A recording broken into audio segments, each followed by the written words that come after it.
බෞද්ධ ගුවන් විදුලියේ විශේෂ ධර්මානුශාසනාව.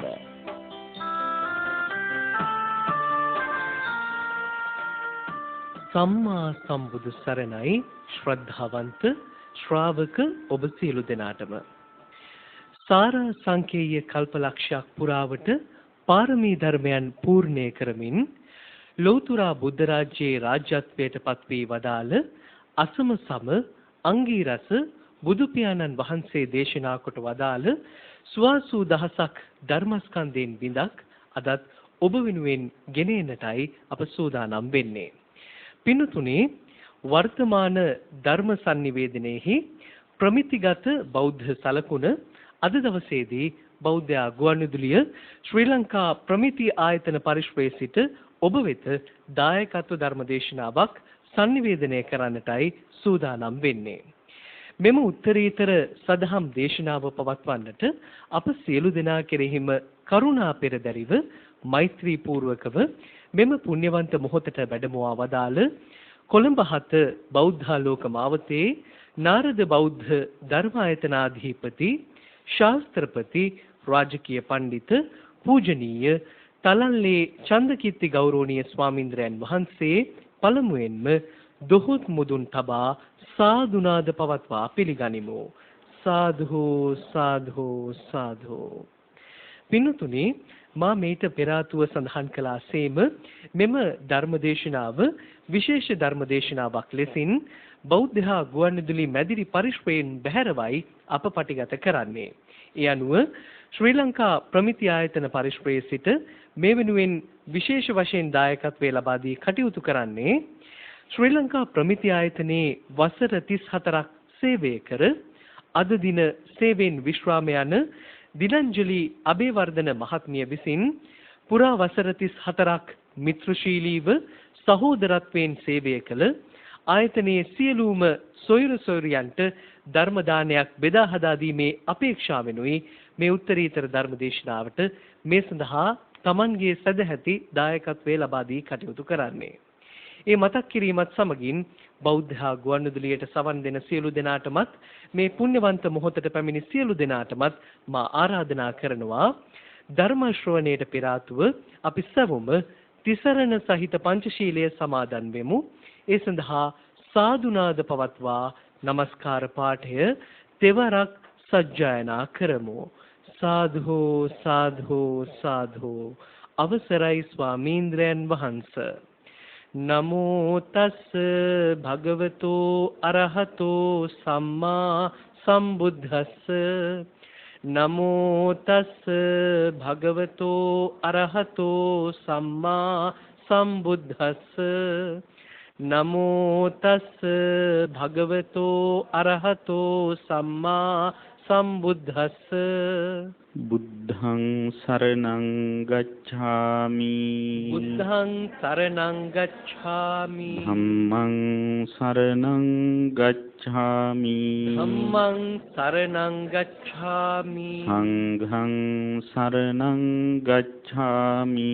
සංඝං සරණං ගච්ඡාමි. ဒ ුතියම්පි බුද්ධං සරණං ගච්ඡාමි. ဒ ුතියම්පි බුද්ධං සරණං ගච්ඡාමි. ဒ ුතියම්පි ධම්මං සරණං ගච්ඡාමි. ဒ ුතියම්පි ධම්මං සරණං ගච්ඡාමි. ဒ ුතියම්පි සංඝං සරණං ගච්ඡාමි. ဒ ුතියම්පි සංඝං සරණං ගච්ඡාමි. තතියම්පි බුද්ධං සරණං ගච්ඡාමි. තතියම්පි බුද්ධං සරණං ගච්ඡාමි. තතියම්පි ධම්මං සරණං ගච්ඡාමි. තතියම්පි ධම්මං සරණං ගච්ඡාමි. තතියම්පි සංඝං සරණං ගච්ඡාමි. තතියම්පි සංඝං සරණං ගච්ඡාමි. තිසරණ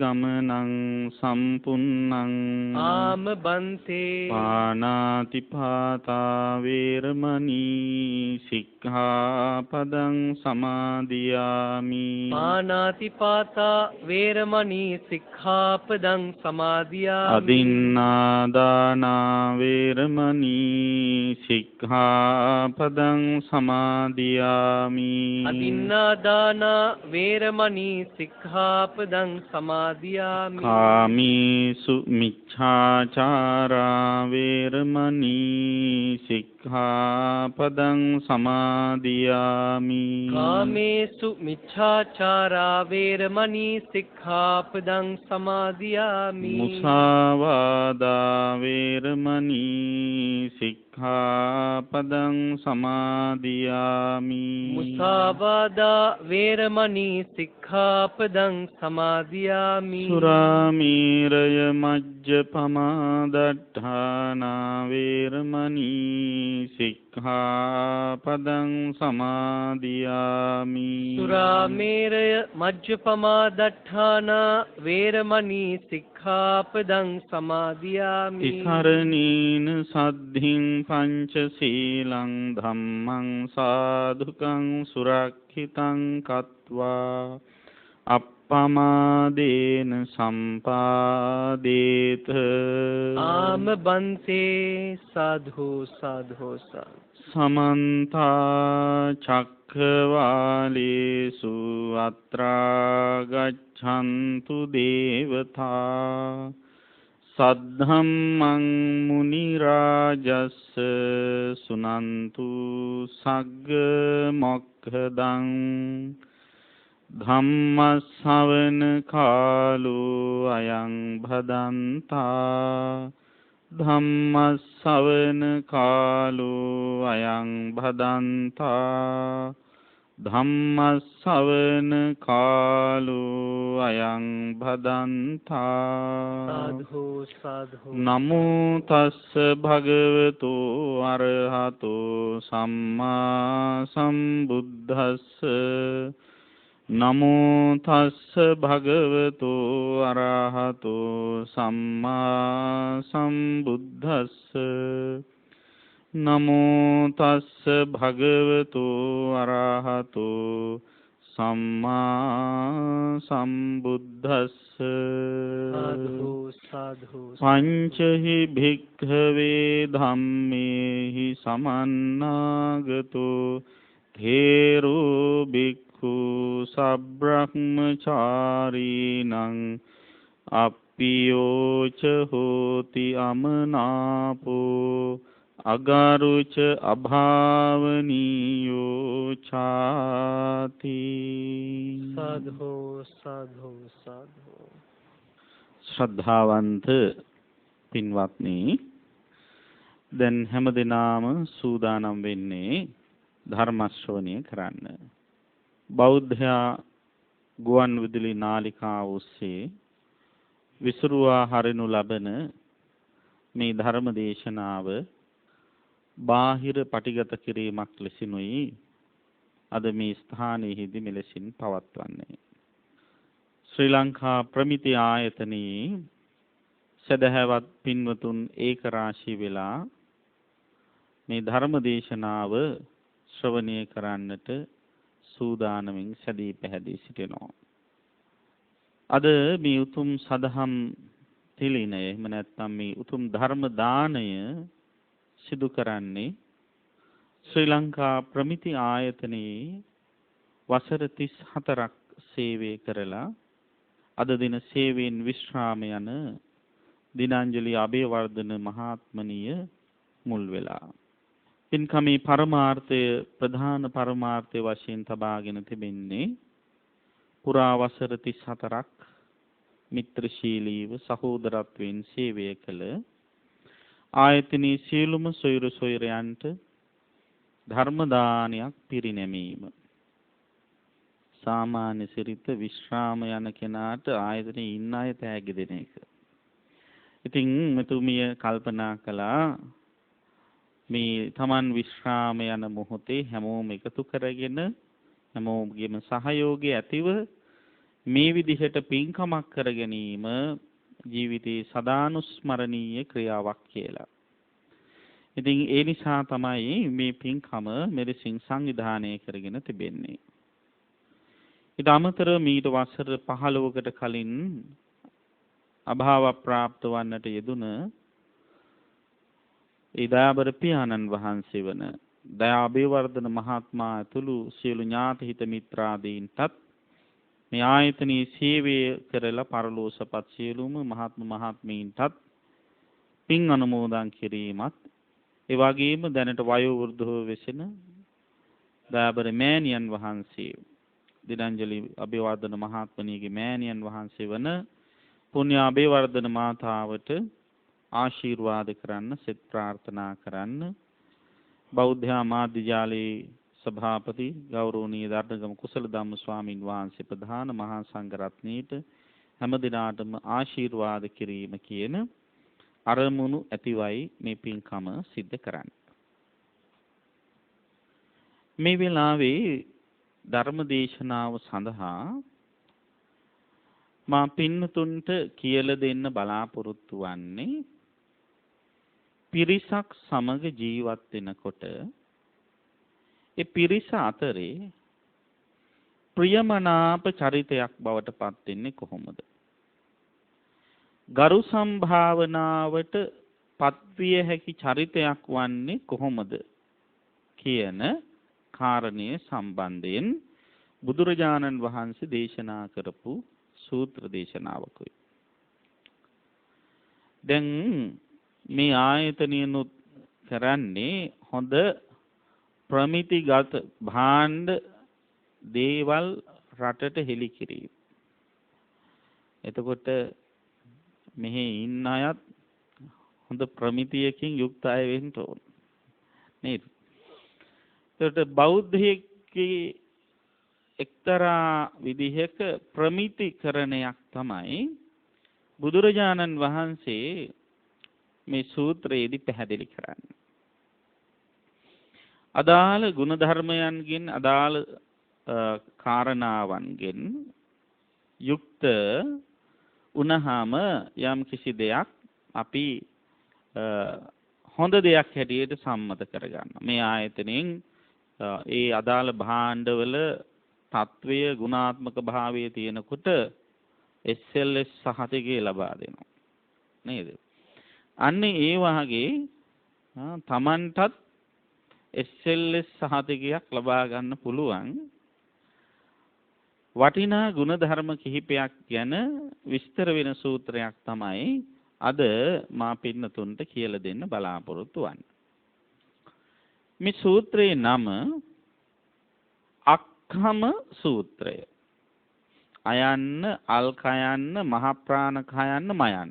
අක්ඛම සූත්‍රය. අක්ඛම සූත්‍රයේ තියෙන්නේ අංගුත්තර නිකායේ පංචක නිපාතේ.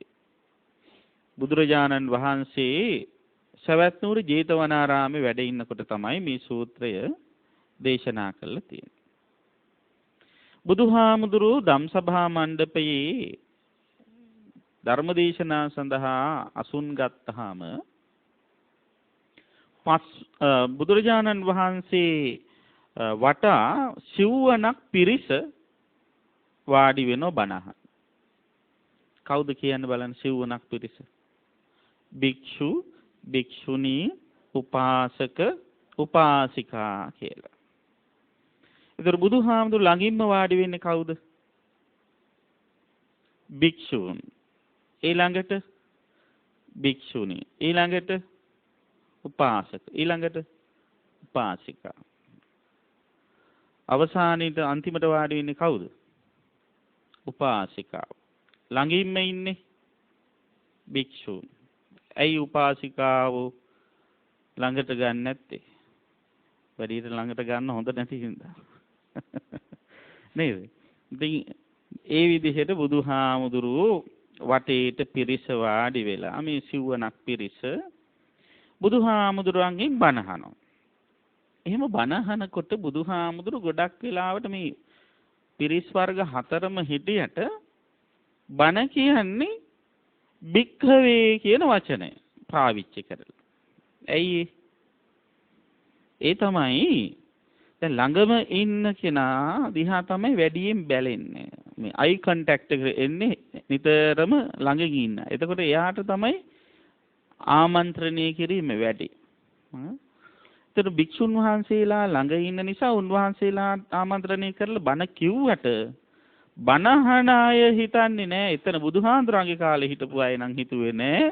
ඕක ඉතින් හාමුදුරුන්ට කියපු බණන්නේ අපිට කියපු එකක් නෙවෙයි කියලා අහක දැම්මේ නැහැ. දැන් අද කාලේ නම් ගොඩක් අය හිතනවනේ ඕව බුදුහාමුදුරුවෝ හාමුදුරුන්ට කියපුවා රාතන් වහන්සේලට කියපුවා අපිට කරන්න පුළුවන්ද ආදී වශයෙන් කියලා ඒව බැහැර කරනවා. නමුත් එහෙම හිතන්නේ නැහැ ඒ අය. මේ බණෙන් කාට කිව්වත් කමක් නැහැ. මට මොකද්ද ගන්න පුළුවන් දේ කියලා හොඳට විමසමින් බලමින් තමයි එයයි බණ අහන්නේ. ඉතින් බුදුහාමුදුරුවෝ මේ ජේතවනාරාමි ධම්සභා මණ්ඩපයේට රැස් වෙච්ච ස්වාමින් වහන්සේලාට ආමන්ත්‍රණය කරලා මතක් කරනවා පංචහි භික්ඛවේ ධම්මේහි සමන්නාගතෝ තේරෝ භික්ඛු. මහණෙනි ධර්මතා පහකින් සමන්විත වෙන ස්තවිර භික්ෂුව සබ්‍රක්‍මචාරීනං සබ්‍රක්‍මචාරීන්ට අප්පියෝච හෝති අමනාපෝ. අප්‍රිය කෙනෙක් වෙනවා අමනාප කෙනෙක් වෙනවා. අගරුච අභාවනීයෝච ගරු කරන්නට හිතෙන කෙනෙක් වෙන්නේ නැහැ. සම්භාවනාවට පත් කරන්න හිතෙන කෙනෙක් වෙන්නේ නැහැ. ධර්මතා කාරණා පහකින් යුක්ත කෙනෙක්. ඒතකොට අන්නේ කාරණා පහ මොකක්ද? කෙනෙකුට ප්‍රිය වෙන, කෙනෙකුට ගෞරව කරන්න හිතෙන, සම්භාවනාවට ලක් කරන්න හිතෙන, මනාපයේ ඇතිවන කෙනෙක් ළඟ තියෙන චරිත ස්වභාවයන් කුමක්ද කියන එක තමයි බුදුහාමුදුරුවෝ මේ සූත්‍රයේදී දේශනා කරන්නේ. මෙතෙන්දී අපි අඳුර ගන්න ඕන වචනයක් ඉස්සෙල්ලා තියෙන. ඒ තමයි තේරෝ භික්ඛු කියලා වචනයක් කිව්වා. ඒකට සිංහලෙන් කියන ස්ථවිර භික්ෂුව. එයත් දන්නවා පුංචිම කාලේ හාමුදුරු කෙනෙක් මහාන කළාම ඒ හාමුදුරන්ට කියන්නේ මොන හාමුදුරු කියලාද? සාමණේර හාමුදුරු කියලා. සාමණේර හාමුදුරු කෙනෙක් උපසම්පදා වෙන්නේ අවුරුදු කීයක් සම්පූර්ණ වුණාමද වයස? 20 සම්පූර්ණ වුණා. ඒතර උපසම්පදාවේදී තමයි හාමුදුරු කෙනෙක් භික්ෂුත්වයේහි ස්ථාවර වෙන්නේ. නියම ස්වාමීන් වහන්සේ කෙනෙක් විදියට හඳුන්වන්නේ එහෙම සංඝ රත්නයට ඇතුල් වෙන්නේ උපසම්පදාවේ. එතකන් යන්නේ මේ ප්‍රොබේෂන් පීරියඩ් එක. සාමණේර කාලය කියලා කියන්නේ. එතකොට දැන් පුංචි මහාමුදුරු විතරනේ සමහර මහාන වෙන වයසක කට්ටිය. තරුණයත් මහාන වෙනවනේ. ඒ කට්ටියට උපසම්පදා වෙන්න ඉතින් අවුරුදු 20 සම්පූර්ණ වෙලා තියෙනවා නම් අද මහාන වුණොත් සුදුසුකම් තියෙනවා නම් හෙට උපසම්පදා වෙන්න පුළුවන්. මූලික දේ වයස අවුරුදු 20 සම්පූර්ණ වී තිබීමයි. එතකොට දැන් ඔන්න අවුරුදු 20 දී උපසම්පදා වෙනවා. එහෙම උපසම්පදා වෙලා අවුරුදු 12ක් ගියාම තමයි හාමුදුරු කෙනෙකුට ස්ථවිර භික්ෂුව කියලා කියන්නේ. ස්ථවිරයන් වහන්සේ කියන නම ලැබෙන්නේ එතකොටයි. අවුරුදු 12කින් මේ ජේෂ්ඨත්වයට පැමිණීමක් වෙනවා. එතකොට තමයි හරි විදිහට නම් මේ ස්වාමින් වහන්සේ ළමකට මේ ගෝලය ශිෂ්‍යෝ පැවිදි කිරීමේ හැකියාව තියෙන්නේ අන්න එතකොටයි. දැන් සමහර තැන්වල ගුරුන් වහන්සේ උපසම්පදා වෙන ගමන්ම ගෝලියොත් උපසම්පදා වෙන අවස්ථාවල් තියෙනවා. ඒක ශාසනික සම්ප්‍රදාය නෙවෙයි.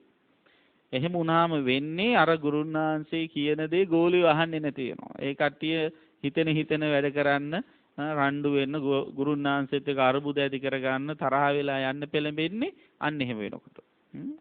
එහෙම නැතුවේ ජේෂ්ඨත්වයේ තියෙන්න ඕන ගෝලියෝ පැවිදි උපසම්පදා කරනකොට. උපසම්පදා වෙලා අවුරුදු 20ක් සම්පූර්ණ වුණ තැන ඒ හාමුදුරුවන්ට කියනවා නමක් මහාස්තවිර කියලා. මහාස්තවිර. ඒතර මහාස්තවිරේ විය හැකි අවම වයස කීයද? අවම වයස 40. අවුරුදු 40න් මහාස්තවිර කෙනෙක් වෙන්න පුළුවන්. හරි පුංචි කාලේ මහාන වෙලා හරියට අවුරුදු 20 වෙනකොට උපසම්පදා වෙලා ඊට පස්සේ උපසම්පදායෙන් අවුරුදු 12ක් ගිය තැන ස්ථවිර වෙලා ඊට පස්සේ ආපහු උපසම්පදායෙන් අවුරුදු 20 ගිය තැන ඒ 12ට තවත් 8ක් එකතු වුනහම මහා ස්ථවිර වෙන්න පුළුවන්. එතකොට මේ ජේෂ්ඨ හාමුදුරුවරු හැටියට සලකන්නේ ඔන්න ඔය ස්ථවිර මහා ස්ථවිර කියන තත්වයේ අය. එතකොට ඒ අයට අත්දැකීම් වැඩි. ඒ අයව දැක බලා ආදර්ශයට ගන්නට ඉන්න පිරිස වැඩි. මොකද පසුගාමි පිරිසක් ඉන්න නිසා හැමතිස්සෙම ආදර්ශයට ගන්න හදන්නේ අර Tamanට වැඩි ජේෂ්ඨ උදවිය. එතකොට ඒ ජේෂ්ඨත්වයට ගැළපෙන වයසට සහ ඒ මහාන කමට ගැළපෙන විදියට ඒ අය පැවතුනොත් විතරයි ඒ අය අන් අයට ගරු සම්භාවනාවට ලක් කරන්න පුළුවන්කම ලැබෙන්නේ. අන් අයට ප්‍රිය වෙන්නේ. මෙතන මූලික වචනයක් තියලා තියෙනවා මේ සූත්‍රයේදී සබ්‍රහ්මචාරීණං කියලා. සබ්‍රහ්මචාරීණං කියලා කියන්නේ කාටද? එකට බඹසර පුරන කියන එක. එකට මහානකම් කරන කියන එක. තව විදිහකින් කියනවා නම් එකට පන්සලේ ඉන්න. එකට ඇසුරු කරන හාමුදුරුවරුන් කියන එක එතන.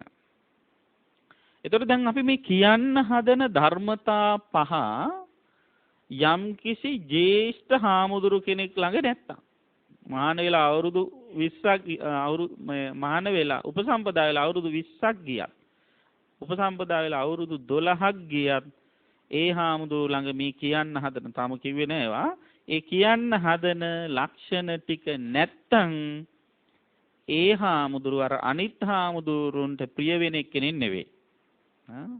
ඒ හාමුදුරු අනිත් හාමුදුරන්ට මනාප වෙන කෙනෙක් නෙවෙයි. ඒ හාමුදුරු අනිත් හාමුදුරුවන්ගේ ගෞරවයට ලක් වෙන, පූජාවට ලක් වෙන, බහුමානයට ලක් වෙන කෙනෙක් නෙවෙයි කියලා බුදුහාමුදුරු දේශනා කළා. යම් කිසි භික්ෂුවක් ළඟ යම් කිසි ස්ථවිර භික්ෂුවක් ළඟ මේ කියන ලක්ෂණ නැත්තම් ඔය කියන්න හදන ලක්ෂණ ධර්මතා නැත්තම් අන්න එයා තමයි පූජනීය වෙන්නේ ගෞරවනීය වෙන්නේ කියන එකත් බුදුහාමුදුරුවෝ සිහිපත් කරලා දුන්නා. එතකොට දැන් අපි බලමු කෙනෙක් ගෞරවයට ලක් නොවන හේතු වන කාරණා පහ මොකක්ද කියලා.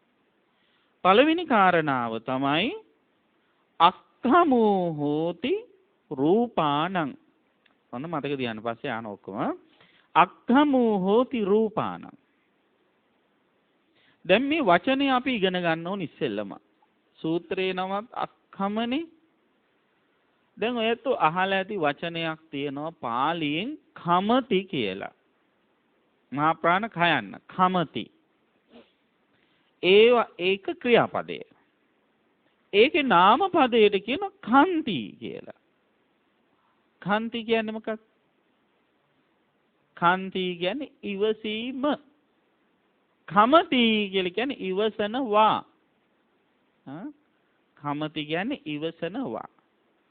එතකොට කන්ති කියන්නේ ඉවසීම. අක්ඛම කියලා කියන්නේ මොකද්ද? අයන්න දැම්මහම ඉවසීමක් නැතිකම, නොයිවසීම. නොයිවසන ගතිය. මොකද්ද නොයිවසන්නේ? රූපානං. රූප ඉවස ගන්න බැරි ගතිය. එතකොට මොකද්ද මේ? දැන් සාමාන්‍යයෙන් ඔය ඉවසනවා කියපු ගමන්ම අපිට එක සැරේටම මතක් වෙන්නේ මොකක්ද? ගහනකොට ගහන්න නැතුව ඉන්න එකයි, බනිනකොට බනින්න නැතුව ඉන්න එක. පුදුම ඉවසිල්ලක් ඉවසගෙන හිටියේ නැත්නම් මං ගහනවා ඔය ආදි වශයෙන් කිය. ඒකත් ඉවසීමක් තමයි. හැබැයි ඉවසීම කියන වචනේ ඊට වැඩි පුළුල් අදහසක් තියෙනවා. ඉවසනවා කියනකොට මතක තියාගන්න පුළුල් අදහස. මොකද්ද? කෙලෙස් අවුස්සා ගන්නේ නැතිව සිටීම. කෙලෙස් අවුස්සා ගන්නේ නැතුව ඉන්න එකට තමයි වචනේ පරිසමාප්තාර්ථයෙන්ම ඉවසනවා කියලා කියන්නේ. දැන් අපි හැමදෙනාම ප්‍රතග්ජනයන් විදිහට කෙලෙස් සහිත පුද්ගලයෝ නේද? දැන් අපි මේ බණ අහන වෙලාවේ වුණත් අපේ හිතේ ඔය ඇත්තන්ගේ හිතේ කෙලෙස් තියෙනවද නැද්ද? කෙලෙස් තියෙනවා නේද? නැත්තම් rahat වෙලානේ. දැන් උනත් කෙලෙස් තියෙනවා. කොහෙද තියෙන්නේ? යටිසිතේ තැම්පත් වෙලා. ඒවට කියන්නේ අනුසය ක්ලේශ කියලා. ඔය කෙලෙස් යට කරගෙන ඉන්නකම්ම හොඳයිද නැද්ද? හොඳයි. යම් තාක් දුරට හොඳයි. මුලින්ම ගලවලා දාන එක තමයි වඩාත්ම හොඳ. හැබැයි යට කරගෙන ඉන්නව නම් පාලනය කරගෙන ඉන්න පුළුවන්කම තියෙනව නම් ඒක හොඳයි. නේද? දැන් ඔන්න ඔය කෙලෙස් ඇවිස්සෙනවා. කොහොමද ඇවිස්සෙන්නේ? බාහිර අරමුණු නිසා. මොනවද බාහිර අරමුණු? කෙලෙස් අවුස්සන්නට හේතු වෙන අරමුණු තියෙනවා 6ක්. ඒ අරමුණු 6 ඇතුල් වෙන දොරටු තියෙනවා 6ක්. හරිද? දොරටු 6ට කියනවා චක්ඛු, සෝත, ඝාන, જીවහා, කාය, මන කියලා. ඒතර අරමුණු ටික මොනවාද? රූප, ශබ්ද, ගන්ධ, රස, ස්පර්ශ, ධර්ම, සිතිවිලි. එතකොට මෙන්න මේ කියන අරමුණු අර චක්කුසෝතාදී දොරවල් තුලින් ඇතුළට ආවහම අර ඇතුලේ කිඳා බැහැලා තියෙන අනුසය අවස්ථාවේ තුනී වෙලා තියෙන කෙලෙස් වලට මොකද වෙන්නේ? ඒ ඔන්න නැගිටින්න ගන්න. අරමුණු කියලා කියන්නේ හරියට පුළුන් වගේ දෙයක් නා.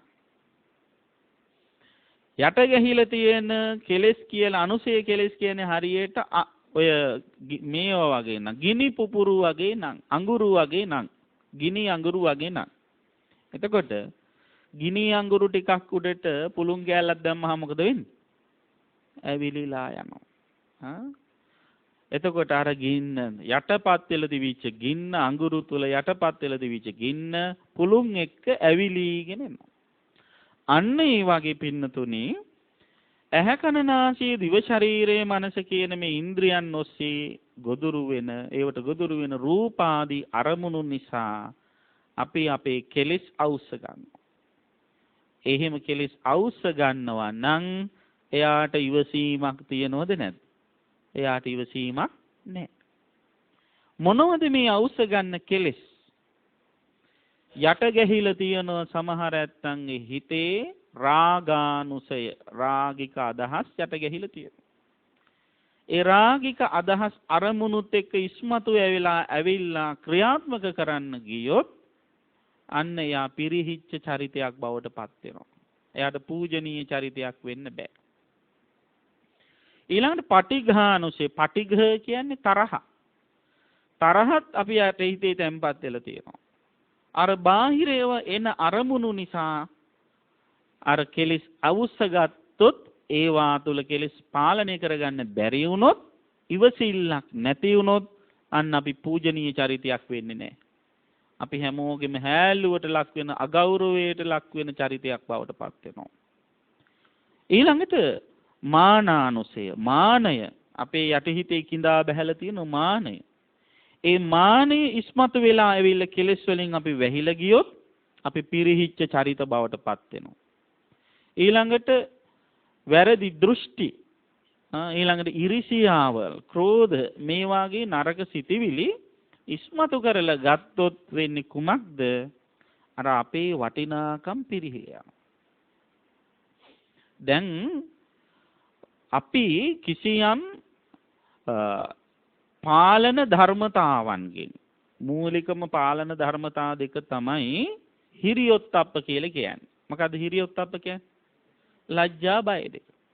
මේ ලැජ්ජාව නිසා මේ බය නිසා අත්තානුවාද බය කියපු විදිහට තමන්ගේ හිත තමන්ට දොස් කියයි කියන බය නිසා හෝ පරානුවාද බය කියපු විදිහට අනිත් අය දකින අනිත් අය බණී කියන බයට හෝ ඊළඟට දණ්ඩ බය කියපු විදිහට දඬුව මේව කරලා දඬුවම් විඳින්න වෙයි කියලා තියෙන බයට හෝ දුක්ගති බය මේව කරලා අපාය යන්න වෙයි කියලා තියෙන බයට හෝ අපි දැන් යමක් නොකර ඉන්නවා. ඒතකොට එහෙම නොකර නරක දේවල් කෙලෙස් මේ අවසා ගන්න දේවල් කරන්නේ නැතුව ඉන්නකන් අපි හොඳයිද නරකයි? අපි හොඳයි. නේද? දැන් බැරි වෙලාවකත් අප තුලින් ඔය කියන ලෝකපාලක ධර්ම දෙක හෙවත් ලැජ්ජා බය නැති වුණ ගමන් මොකද වෙන්නේ? ලැජ්ජා බය දෙක නැති වෙච්ච ගමන්ම අර අනුසය වශයෙන් යටපත් වෙලා තිබිච්ච කෙලෙස් වලට බාහිර සමාජයෙන් එන අරමුණු මුසු කරලා ඉවර වෙලා ඒව අවුස්සලා අපි කයිනුයි වචනේනුයි ඔන්න වැරදි විදිහට හැසිරෙන්න ගන්නවා. එහෙම වැරදි විදිහට හැසිරෙනකොට දුරාචාරකම් කරනකොට ඒ පුද්ගලයා දිහා බලලා කවුරුවත් කෙනෙක් ගෞරව කරන්නේ නැහැ. ඒ පුද්ගලයා කාටවත් ශීලාචාර සමාජයේ ප්‍රියශීලී කෙනෙක් වෙන්නේ නැහැ. ඉතින් ඒ පුද්ගලයා මොන වගේ කෙනෙක් වෙනවද? අප්පියෝ අප්‍රිය කෙනෙක් වෙනවා. ඊළඟට දෙවැනි වචනය අමනාපෝ. අමනාප කියන්නේ මොකක්ද? දැන් ওই වචනයක් තියෙනවා මනාප කියලා. කොහොමද ඔක හැදිලා තියෙන්නේ? මනාප කියන වචනය හැදිලා තියෙන්නේ මන ආප කියන වචනය. මන කියන්නේ මොකටද? හිතට. ආප කියලා ආපෝ ධාතුව කියලා එකක් තියෙනවනේ. පඨවි ආපෝ තේජෝ වායෝ කියන තැන. ආප කියන වචනේ තේරුම ඇදලා ගන්නවා. එකට එකතු කරනවා කියන එකයි. එතකොට මන ආප කියන්නේ මොකද්ද? හිත ඇදලා ගන්නවා කියන එකයි. දැන් හිත ඇදලා ගත්තාම නේ මනාප දෙන්නේ. නේද? ඇදලා ගියාම වැඩි වුණාම නේ මනාප තුනම ගහන්නේ. එතකොට මනාප කියන්නේ ඒකයි. හිත ඇදලා යන්නේ නැත්තම් ඒක අමනාපයි. අන්න ඒක තමයි අමනාප කියන්නේ. ඊළඟට අනිත් වචනේ ගෞරවණීය චරිතයක්. අනිත් එක්කෙනාගේ ගෞරවය හිමි කරගන්න චරිතයක්. භාවනීයෝ කියලා තියෙනවා. භාවනීය කියලා කියන්නේ ගරු සම්භාවනාවට පත් කරනවා කියන. අභාවනීය කියන්නේ එහෙමපත් ගරු කරන්න හිතෙන්නේ නැහැ. සම්භාවනාවට පත් කරන්න හිතෙන්නේ නැහැ. දැන් උදාහරණයක් ගත්තාම දැන් අපේ රටේ සදැහැති බෞද්ධයෝ හාමුදුරුවරුන්ට බොහොම ගරු සම්භාවනාවන් කරනවා. නේද? හාමුදුරුවරු ගෙදරට වැඩම්මොත් සුදු ඇතිරිලි දාලා අසුන් පනවනවා. මේ වාගේ ඇතිරිලි දාලා ඉවර වෙලා නේද අසුන් පනවනවා. ඒ වගේම දැහැත් වටි පූජා කරලා බණට හිම ආරාධනා මොන ගෞරවයක්. ඒක තමයි අපේ සම්ප්‍රදාය. දැන් ඔය කියන ගෞරවය හැම තැනදීම දෙන්න බැරි අවස්ථාවක් තියෙන පුළුවන්. මට මතකයි එක අවස්ථාවක මම ඔය ඇඹිලි පිටියේ පැත්තේ ඒ දවස්වල හිටපු මහාධිකරණ විනිසුරුවරයෙකුගේ ගෙදර නිල නිවාසයට ගියා හදිසියේ ඒ පැත්තේ යන ගමනේ. ඉතින් මාත් එක්ක ගිහිපු දායක මහත්තයෙක්ගේ හිතවතෙක් එයා.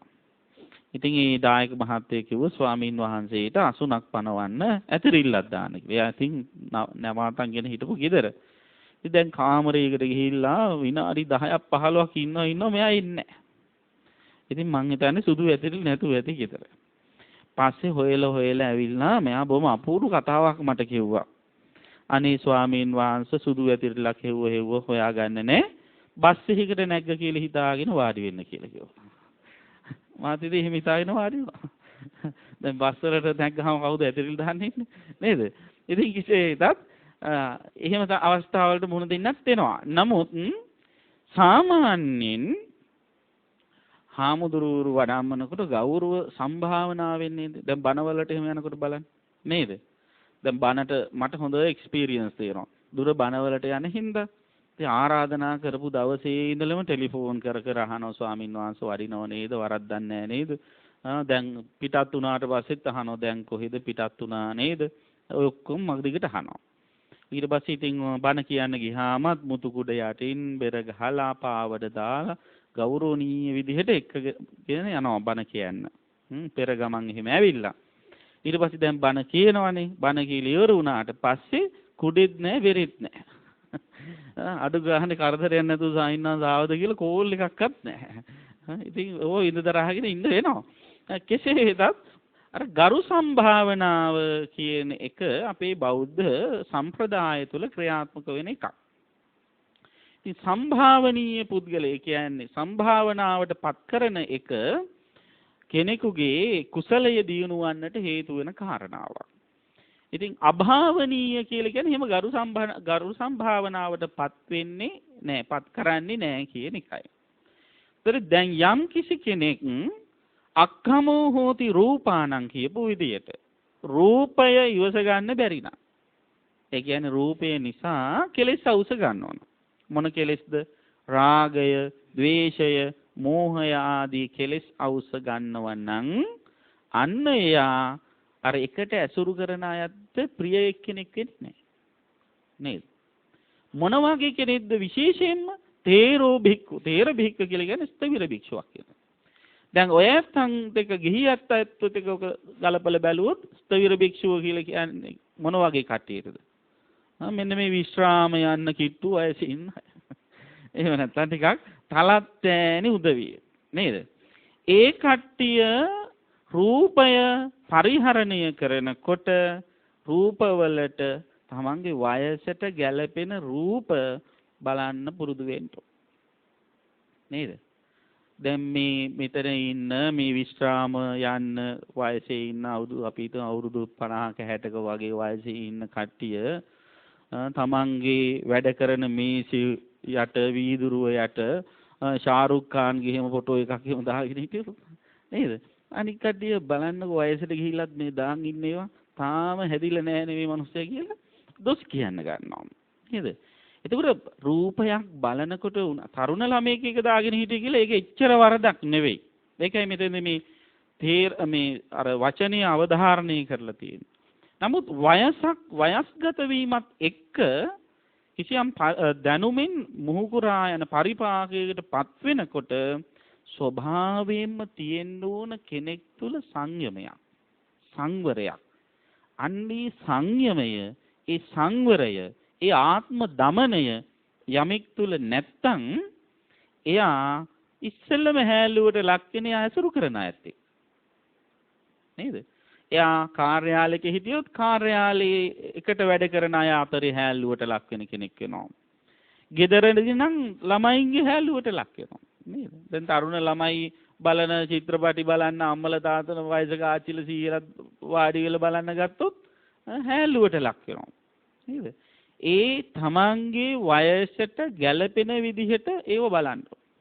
එහෙම බලන කෙනා එකෙන් තමන් එකේ හිතේ ඇතිවිය හැකි කෙලෙස් පාලනය කරගන්නට දක්ෂයෙක් වෙනවා. ඉස්සර කාලේ බලපුව දැන් බලන්න යන්න ඕන නෑ. දැන් මං ඉතින් වයසක මිනිස්සෙක් නේ කියලා හිතලා එයා තුල තියෙන කිසියම් ආත්ම දමනයක්. ඒ ආත්ම දමනයත් එක්කම එයාට අර වෙනද ඇති වුණ කෙලෙස් ඇති වෙන එක එයාට පාලනය කරගන්න පුළුවන්. අන්න එහෙම පාලනය කරගැනීමේ හැකියාව තියෙනව නම් තමයි එයා ගෞරවනීය කෙනෙක් වෙන්නේ.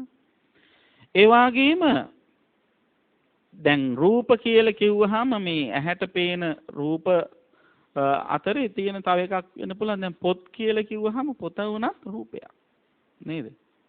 දැන් පොතක් කියලා කියන්නේ රූපයක්. දැන් බලන්න තරුණ වයසේ ළමයෙක් තවත් යාළුවෙකුට ඔය නවල් එකක් නවකතාවක් එහෙම ගිහිල්ලා කියවන්න කියලා දුන්නාම ඒකේ ප්‍රශ්නයක් නෑ එච්චර. ආච්චි අම්මගෙන මුණුපුරකට ගිහිල්ලා දුන්නොත් මොකද වෙන්නේ? මේ අද කාලේ දින ඔය කබල් මේ චිත්‍රපට කතා පත්‍රයක් හරි නවකතාවක් හරි දුන්නොත් මොකද වෙන්නේ? ඔන්න හැල්ලු වෙනවා. ආච්චි අම්ම කෙනෙක් මුණුපුරකට ඔන්න බුදු සරණ පත්‍රේ හරි බණ පොතක් හරි දුන්නොත් නේද? එතෙන්දී මොකද වෙන්නේ? ගෞරවනීය තත්ත්වයටපත් වෙනවා. ඉතින් දැන් මේ දිනාංජලි අබේවර්ධන මහත්මයාත් ඒ වගේ තෑග්ගක් තමයි මේ දෙන්නේ. නේද? දැන් බැරි වෙලාවකත් කොක්ටේල් පාටි එකක්වත් දැම්මනම් මෙතන බලන්නකෝ මේ කරපු වැඩේ කියලා කට්ටිය කියන්න පුළුවන්. නමුත් මෙතුමිය ඊටාම ආදර්ශ සම්පන්න. අපේ ලංකාවේ රාජ්‍ය සේවයේ සහ රාජ්‍ය නොවන ආයතනවල සේවයේ ඉන්න විශ්‍රාම යන වයසේ ඉන්න උදවියට ඊටාම හොඳ ආදර්ශයක් මේ සපයලා තියෙනවා. අද මෙතුමිය විශ්‍රාම ගියත් මේ කරපු වැඩේ ගැන හැමෝම සාකච්ඡා වෙනවා. හැමෝම කතා වෙනවා. හැම දිනාටම යමක් ගත හැකි දෙයක් ඉතුරු කරලා ගියා කියන ඒ පණිවිඩය එතුමිය ලොවට බෙදුවා වෙනවා. ඉතින් එතකොට බලන්න කොච්චර ඒක ගෞරවනීය විදිහට සිහි කරනවද කියලා. අන්න ඒ නිසා අපි අපේ ඇහැට ගොදුරු වන අරමුණු පරිහරණය කරනකොට ඒ තුලින් අපි කෙලෙස් අවුස ගන්න යන්න හොඳ නෑ. ඒ විතරක් නෙවෙයි අනුන්ගේ කෙලෙස් අවුසන්නත් හොඳ නෑ. අපේ කෙලෙස් අවුස ගන්නේ නෑ. දැන් ඉතින් මට ඕව බලලා වැඩක් නෑ. ඉතින් ඔයාවත් බලන්න කියලා වෙන කාට හරි දීලා හරියන්නේ නෑ. නේද?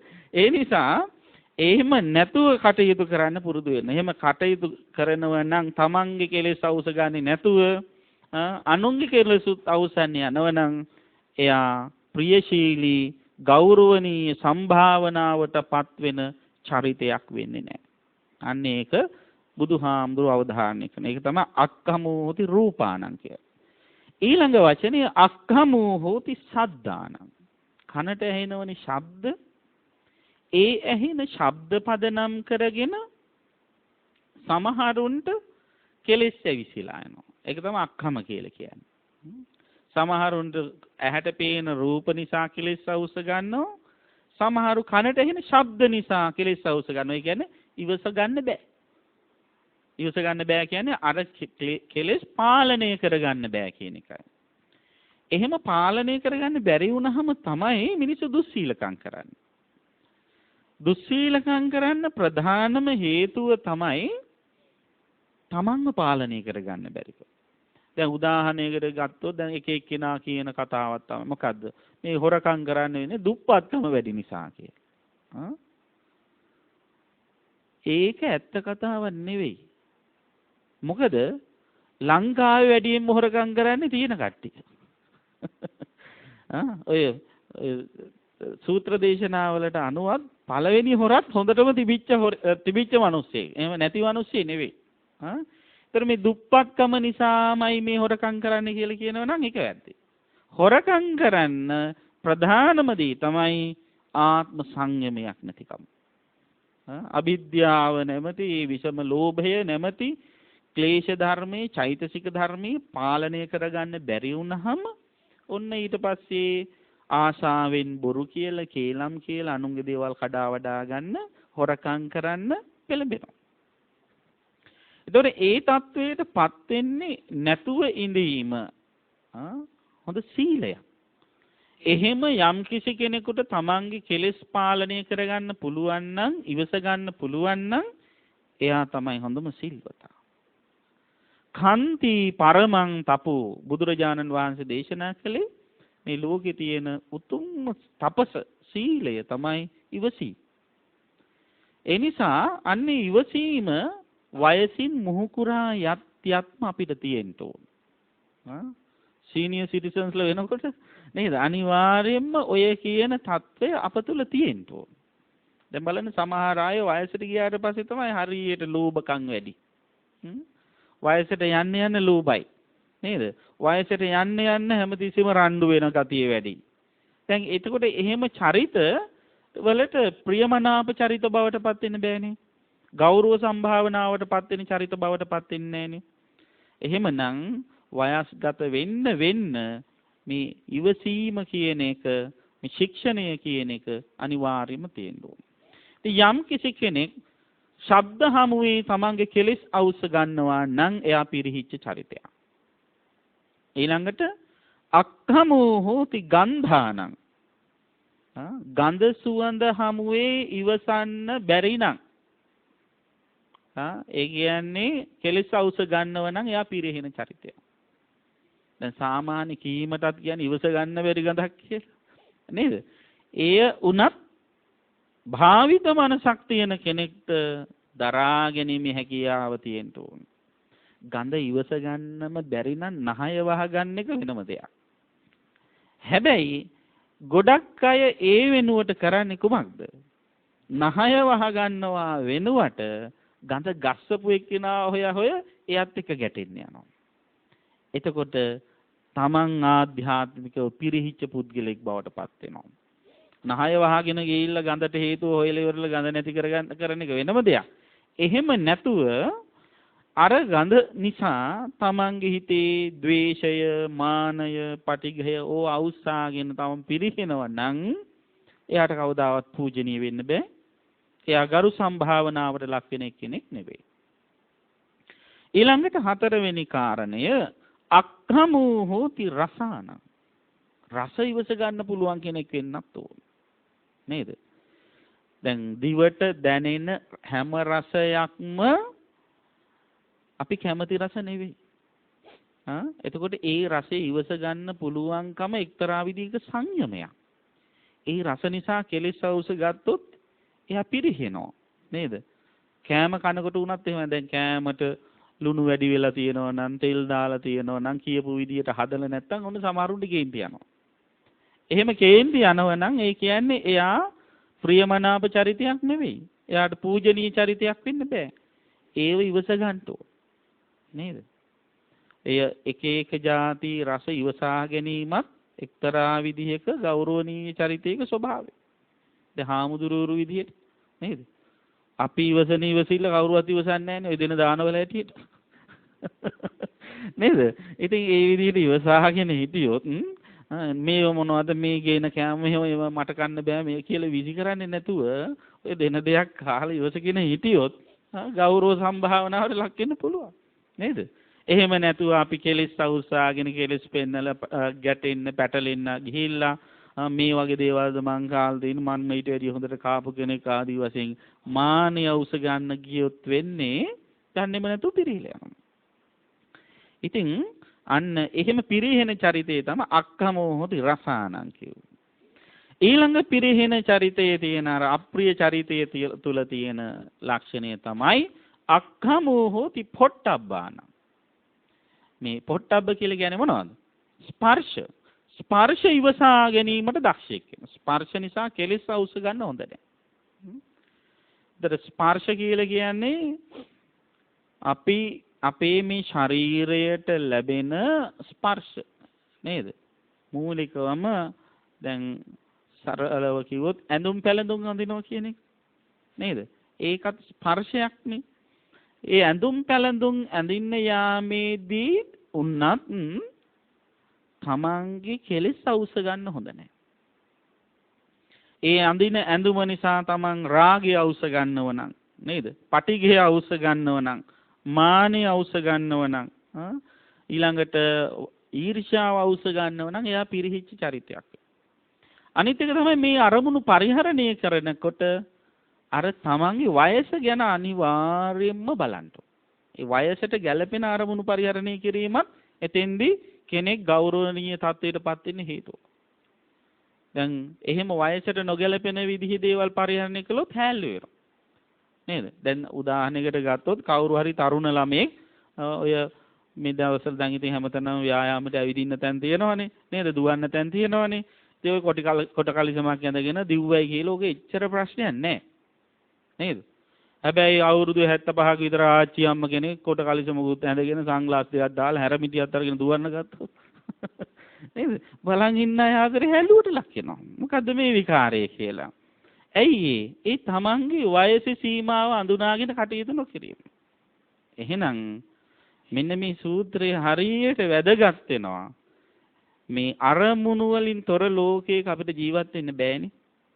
අපි හැමදාම මේ රූප, ශබ්ද, ගන්ධ, රස, ස්පර්ශ කියන මේ අරමුණු සහිත ලෝකේ ජීවත් වෙන්නේ. ඒ අරමුණු පරිහරණය කරනකොට අපේ වටිනකම් විනාශ කරගන්නේ නැතුව අපි ඒව පරිහරණය කරන්න ඕන. කාලයක් තිස්සේ ගොඩනගාගත් ස්වභාවයන් තියෙනවා, චරිත ලක්ෂණ තියෙනවා, ගුණාංග තියෙනවා. ඒවා අර කියන අරමුණු නිසා එක සැනින් විනාශයට පත් කරගන්න හොඳ නැහැ. එහෙම විනාශයට පත් කරගන්නවා නම් අපිට බෑ කවදාවත් ප්‍රියමනාප චරිතයක් වෙන්න. හැම දිනාටම අප්‍රිය චරිතයක් වෙන ඔය පුද්ගලයා විශේෂයෙන්ම සමීපව ඇසුරු කරන අයට අප්‍රිය චරිතයක් වෙනවා. ඉතින් සමීපව ඇසුරු කරන අයට ප්‍රියමනාප චරිතයක් වෙන්න නම් ඔබේ ඇසට ගොදුරු වෙන අර රූප හමුවේ ඔබේ යටිහිතේ කිඳා බැහැලා තියෙන කෙලෙස් අවසා ගන්න නැතු වෙන්න ඕන. ඔබ අනිත් අයට ප්‍රියමනාප ගෞරව සම්භාවනාවට ලක් කළ යුතු චරිතයක් බවට පත් වෙන්න කැමැත්තෙන් ඉන්නව නම් ඔබේ කනට ගොදුරු වෙන ශබ්ද හමුවේ කෙලෙස් අවුසා ගන්න නැතුව ඉන්න ඔබ දක්ෂයෙක් වෙන්න ඕන. ඊළඟට නහයට ගොදුරු වෙන ගඳ සුවඳ හමුවේ, දිවට ගොදුරු වෙන රස හමුවේ, ශරීරයට ගොදුරු වෙන ස්පර්ශ හමුවේ කෙලෙස් අවුසා ගන්න නැතුව ඉන්න දක්ෂයෙක් වෙන්න ඕන. ඒත් එක්කම ඔබේ වයසට ගැළපෙන විදිහට අරමුණු තෝරා බේරා ගන්න, අරමුණු පරිහරණය කරන්න ඔබ දක්ෂයෙක් වෙන්න ඕන. එහෙම ඔබ දක්ෂයෙක් වුණොත් ඔබ වටා ජීවත් වෙන, ඔබ වටා එකතු වෙලා ඉන්න හැමෝම ඔබට ප්‍රිය කරાવી. ඔබට මනාප වේවි. ඒ වගේම ඔබට ගරු කරાવી. ඔබව සම්භාවනාවට ලක් කරાવી. අන්න ඒ සම්භාවනීය චරිත ස්වභාවයෙන් යුක්තව යමෙක් කටයුතු කරනවා නම් එයා තමයි හැබෑ ප්‍රමිතිගත චරිතය වන්නේ.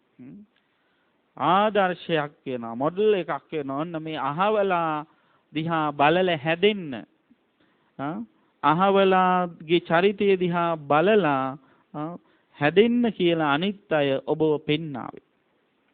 ඒ தത്വයට එන්න නම් අපි මේ අරමුණු පරිහරණය කිරීමේදී වෙනදාට වැඩිය සිහි කල්පනාවෙන් කටයුතු කරන්න ඕන. හැමතිස්සෙම රූප බලද්දී හිතන්න මේක මගේ වයසට ගැළපෙන වැඩක්ද මම මේ කරන්නේ නේද? ඔය සින්දු එහෙම අහද්දි එහෙමනේ. දැන් ඔය ඉස්සර කාලේ ලෝනා මුනිරාජගේ ආදිවාසී සින්දු ඔය විශ්‍රාම යන වයසේ කට්ටිය ඕක ඇහුවට කමන්නේ. දැන් විශ්‍රාම ගිහිලත් භාතිය සන්තෝෂ්ගේ සින්දු අහන්න ගත්තොත් එහෙම සමහර වෙලාවට හිතයි මොකද්ද මේ විකාරය කියලා. ඒ නිසා හැමතිස්සෙම සින්දු අහන්න එපා කියලා නේ. ඒ ශබ්දයක් හරි සින්දුවක් හරි අහනකොට තමන්ගේ වයස ගැන කල්පනා කරන්න. මේ වයසට ගැළපෙන අදහසකින් යුක්ත සින්දුවක්ද මේක. සංගීතයත් එහෙමයි. මේ සංගීතය තුල මගේ මේ භාවනාගත මනසක්ද මේකින් එන්නේ. එහෙම නැත්නම් මගේ හිත තව කලබල කරලා දාන දෙයක්ද? මෙච්චර කාලයක් වෙලත් ඇයි මම මේ වගේ හිත කලබල කරගන්න දේවල් වලට පෙළඹෙන්නේ කියලා වර්ජනය කරන්න. ඒ වගේම ගන්ධ සුවඳ ආග්‍රහණය කරනකොට, රස බලනකොට, ස්පර්ශ විඳිනකොට හැමතිස්සෙම වයසත් එක්කම හැමතිස්සෙම කටයුතු කරන්න. හැමතිස්සෙම ඔබ මේ වයසේ ඉන්න කෙනෙක් කියන එක ඔබේ හිතට ගන්න. එහෙම ගන්නකොට එයම ඔබට විශාල ආරක්ෂාවක් සපයාවි. ඔබට විශාල පිළිසරණක් වෙයි. මම මේ වයසේ ඉන්න කෙනෙක්, මම අම්මා කෙනෙක්, මම තාත්තා කෙනෙක්, මට මේ වගේ දරුවෝ ඉන්න කෙනෙක්, මම මේ වාගේ සමාජ පරිසරයක ජීවත් වෙන කෙනෙක්, මේ වාගේ හොඳ කල්යාණ මිත්‍ර වැදගතුන් ඇසුරු කරන කෙනෙක් කියන හැඟීම ඔබට එනකොට ඒ තුලින්ම ඔබට ආරක්ෂාව සැලසේවි. ඔබ පරිහරණය කළ යුතු අරමුණු ඔබට තෝරා බේරා ගන්න හැකියාව ලැබේවි. ඒ තුලින්ම ඔබට පූජනීය චරිතයක් බවට පත් වෙන්න පුළුවන් වෙයි. අන්න එලෙසින් කටයුතු කරන්න හැමදිනාම සිතට ගන්න. ඒ සඳහා මේ සූත්‍ර දේශනාව උපකාරයක්ම වේවා කියලා අපි ප්‍රාර්ථනා කර සිටිනවා. දැන් බණ ඉවරයි. දැන් රිවිෂන්. දැන් කියපු බණ හොඳට අහගෙන හිටියද බලන්න ඕන. මං කියලා දුන්න සූත්‍රේ නම මොකද්ද? අක්ඛම සූත්‍රය. අක්ඛම කියන වචනේ තේරුම මොකද්ද? නොයිවසීම කියන එකයි. මේ සූත්‍රයේ තියෙන්නේ කොහෙද? අංගුත්තර නිකායේ පංචක නිපාතේ. බුදුහාමුදුරුවෝ සවැත් නුවර ජේතවනාරාමේදී දේශනා කළේ. කා උදෙසාද? සිව්වනක් පිරිස උදෙසා. කවුද සිව්වනක් පිරිස? භික්ෂු, භික්ෂුණී, උපාසක, උපාසිකා කියන සිව්වනක් පිරිස උදෙසා භික්ෂුන් ආමන්ත්‍රණය කරලා දේශනා කළේ. බුදුහාමුදුරුවෝ දේශනා කරනවා කාරණා පහකින් යුක්ත වෙන ස්ථවිර භික්ෂුව සබ්‍රහ්මචාරීන්ගේ ප්‍රියමනාප පුද්ගලෙක් බවට පත් වෙන්නේ නැහැ. ගරු සම්භාවනාවට පත් වෙන පුද්ගලෙක් වෙන්නේ නැහැ කියලා. ස්ථවිර භික්ෂුවක් කියන උපසම්පදා වෙලා අවුරුදු කොච්චර යනවද? අවුරුදු 12යි. මහා ස්ථවිරෙන්න අවුරුදු 20ක් යනවා. එතකොට ඒ වයස්ගත ජ්‍යෙෂ්ඨත්වයට පැමිණි කෙනෙක් නම් එයා අන් අයගේ ගෞරවයට ලක් නොවෙන්නේ එයා අරමුණු පරිහරණය කරන ස්වභාවය අනුව. යමෙකුට ඇහැට පේන රූප ඉවස ගන්න බැරි නම්, කනට ඇහෙන ශබ්ද ඉවස ගන්න බැරි නම්, නහයට දැනෙන ගඳ සුවඳ ඉවස ගන්න බැරි නම්, දිවට දැනෙන රස ඉවස ගන්න බැරි නම්, ශරීරයට ලැබෙන ස්පර්ශ ඉවස ගන්න බැරි නම් එයාට පූජනීය චරිතයක් වෙන්නත් බෑ. ඉවස ගන්න බෑ කියලා කියන්නේ මෙතන කෙලෙස් අවුස්සා ගන්නේ නැතුව ඉන්න බැරි නම් කියන එකයි. ඒ කියන්නේ අරමුණුත් එක්ක කෙලෙස් අවුස්ස ගන්න විදියට අරමුණු පරිහරණය කරනවා නම් එයාට පූජනීය වෙන්න බෑ. එනිසා පූජනීය චරිතයක් වෙන්න අරමුණු පරිහරණය කරනකොට ඒ අරමුණු තමන්ගේ වයසට ගැලපෙන අරමුණු වශයෙන් තෝරා ගැනීම අතිශයින්ම වැදගත් වෙනවා. ඒ වගේම ඒ අරමුණු නිසා යට ගැහිලා තියෙන කෙලෙස් අවුස්සා ගන්නේ නැතුව සිහිනුවණින් කටයුතු කරන්න දක්ෂයෙක් වෙන්න ඕන. ඉතින් දැන් විශ්‍රාම යන මේ අපේ දිරාංජලි මහත්මනියත් ඒ වයසේ ඉන්න අනිත් අයත් නේද? ඒ වගේම කවදා හරි මතුයම් දවසක විශ්‍රාම ජීවිතයට එළඹෙන්න හැමෝටම සිද්ධ වෙනවා. ඒ හැම දිනාටමත් මේ දේශනාව අනුව කටයුතු කරන්න සිත් පහළ වේවා. හැම දිනාටම මේ උතුම් කුසලය නිවන් සුව පිණිසම පවතිවා කියලා අපි ප්‍රාර්ථනා කරමු. ආකාසට්ඨා ච බුම්මට්ඨා දේවා නාග මහිද්దికා පුඤ්ඤන්තං අනුමෝදිත්වා චිරං රක්ඛන්තු ශාසනං චිරං රක්ඛන්තු දේශනං චිරං රක්ඛන්තු ත්වං සදා. ධර්ම ශ්‍රවණානි සංසින් හැමත උතුම් නිවන් සුව සැලසේවා. අද මේ උතුම් පින්කමේ දායකත්වයෙන් කටයුතු කරන්නේ ශ්‍රී ලංකා ප්‍රමිති ආයතනයේ වසර 34ක් සේවය කර අද දින සේවයෙන් විශ්‍රාම යන දිනාංජලි අබේවර්ධන මහත්මනිය. විශේෂයෙන් මෙතුමිය බලාපොරොත්තු වෙනවා පුරා වසර 34ක් මිත්‍රශීලීව සහෝදරත්වයෙන් සේවය කළ ආයතනයේ සියලුම සොයුරයන්ට ධර්ම දානයක් පිරිනැමීම වශයෙන් ලෝකයේ තියෙන උතුම්ම දාණය හොඳම තෑග්ග තමයි එතුමිය විශ්‍රාම යන මොහොතේ පූජනීය විය හැකි වටිනා තෑග්ගක් හැටියට මේ ලබා දීම සිදු කළේ. ඉතින් මේ ධර්ම දානමය කුසලය අපි විශේෂයෙන්ම අනුමෝදන් කරමු. එතුමියගේ මීට වසර 15කට කලින් අභාව ප්‍රාප්ත දයාවර පියාණන් වහන්සේ වන දයා අබේවර්ධන මහත්මයා ඇතුළු සියලු ඥාති හිත මිත්‍රාදීන්ටත් ආයතනයේ සේවය කර පරලෝසපත් සියලු ඥාතීන්ටත් හිතවතුන්ටත් අනුමෝදන් කරමු. සියලු දෙනා පින් අනුමෝදන්ව තම තමන්ගේ භව ගමන සුවපත් කරගනිත්වා කියලා සාදු කියලා පින්දේ.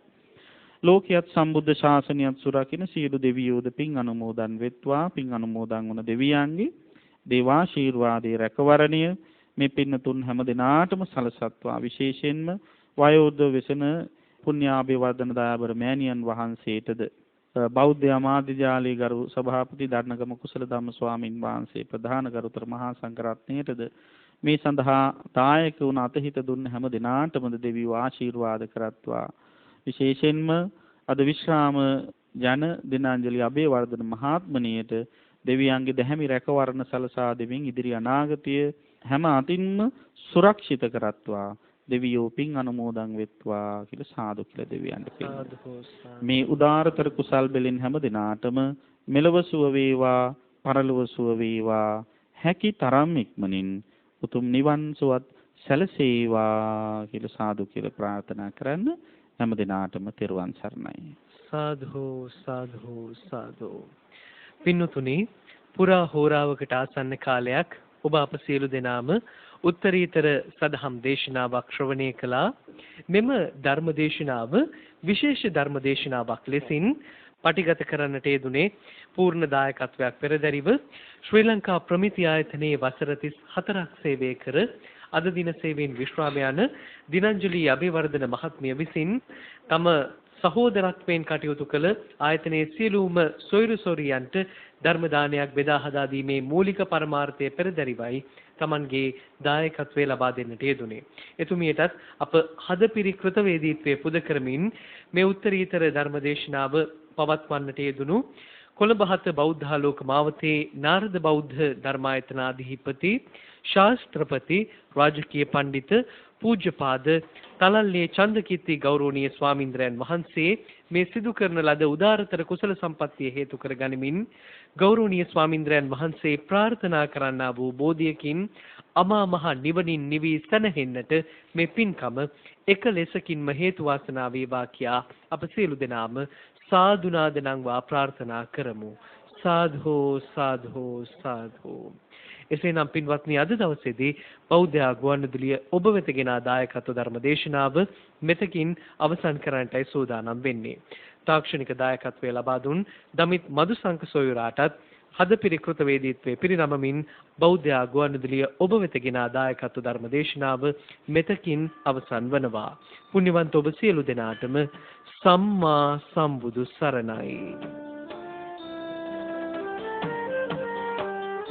බෞද්ධ ගුවන්විදුලියේ විශේෂ ධර්මානුශාසනාව